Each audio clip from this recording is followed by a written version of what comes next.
ايه رايك في صينيه الفراخ العسل دي لما نعملها للفطار؟ طعمها حلو وريحتها حلوه. ممكن تعملي تحت الفراخ دي بطاطس، بيبقى طعمها حلو. ممكن تعملها كده بس، او ممكن تعمليها بالتتبيله بس من غير اي خضار تحتها، بيبقى طعمها جميل. والفراخ اللي انت مربياها، اقول لك توصل ل4 كيلو. يعني انا فراخي دي وصلت ل4 كيلو ما شاء الله في 50 يوم. علشان خاطر بحط لها عيش بلدي، بفركه كده زي بتاع الفته، واحطه على العليقه. ما شاء الله بيخلي الفراخ طعمها حلو، طعمها زي الفراخ البلدي.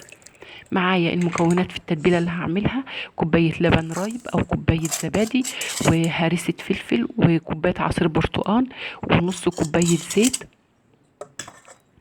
ومعلقه عسل اسود، ومعلقه فلفل اسود، ومعلقه قرفه، ومعلقه كاري، وكيس مشاوي بيخلي طعم الفراخ جميل زي الفراخ المشويه، وتوم وورق لورا وحبهان، وسنه كركم صغيره لو عايزاها صفرة، او لو عايزاها حمرة يبقى التتبيله بتاعتها حمرة، حط لها بابريكا، ومعلقتين صلصه.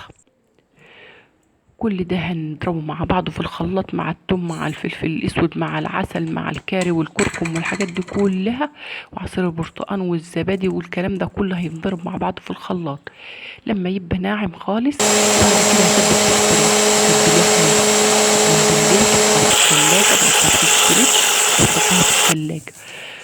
وبعد كده تشيليها، تحط الفراخ دي سواء على البوتاجاز، لو هتعملها بس في التتبيله كده وخلاص، تقومي تاخدي حته الفرخه ناشفه كده بالطعم بتاع التتبيله اللي انت عملتيه. هتعمليها بخضار تحت منها وبطاطس وحاجات من ده، هتعملي لها الخضار بتاعها. زي ما حضراتكم شايفين كده، هنقلب الفراخ في التتبيله دي وتدخل في الانسجه كلها. الفراخ لو كبيره وصدرها كبير، قطعي الفراخ الربع، تقطعيه على 2، وقطعي الصدر، فتحي الصدر علشان التتبيله تدخل في كل مكان في الفراخ. والكركم يا ريت ما تكتريش كركم، يعني تبقى سنه كركم صغيره، او زعفران، بودره زعفران برضو سنه صغيره، علشان بتصفرها وتخليها لونها اصفر قوي. معايا الخضار: بصل احمر وبصل اخضر، لو في بصلايه خضراء تقطعها معاه بتخلي طعمها حلو، فلفل اخضر احمر اصفر الوان اللي انت عايزاه. اي حاجه موجوده عندك هتعملها تحت الفراخ هتديها طعم. والطماطم وجزر، لو عايزه تحطي بطاطس زي ما قلنا.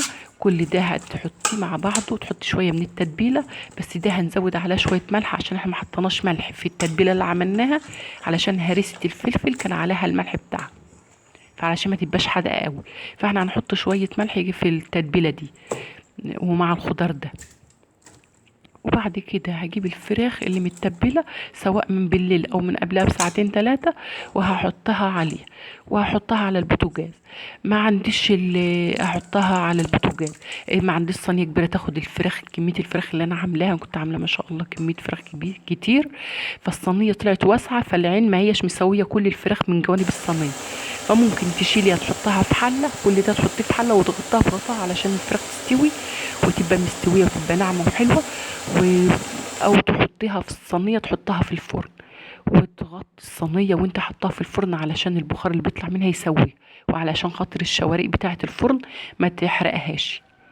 تغطي الصينية وكل شوية تكشفي عليها، إن كانت نشفت من المية تزوديها. الفراخ علشان هي كبيرة فغيبت في التسوية، يعني دي خدت ساعة بعضها ولا ساعة وشوية في الفرن، زي الفراخ البلدي وزي البط، غابت كتير. فانت عملتيها، غطيها علشان خاطر تستوي، وكل شويه اكشفي عليها. وبعد كده طلعي. عايزه تعمليها على البوتاجاز اعمليها. لايكات وتعليقات وشير فيديوهات عشان قناتي تكبر بيكم. وده كان فيديو النهارده، واشوفكم في فيديو جديد.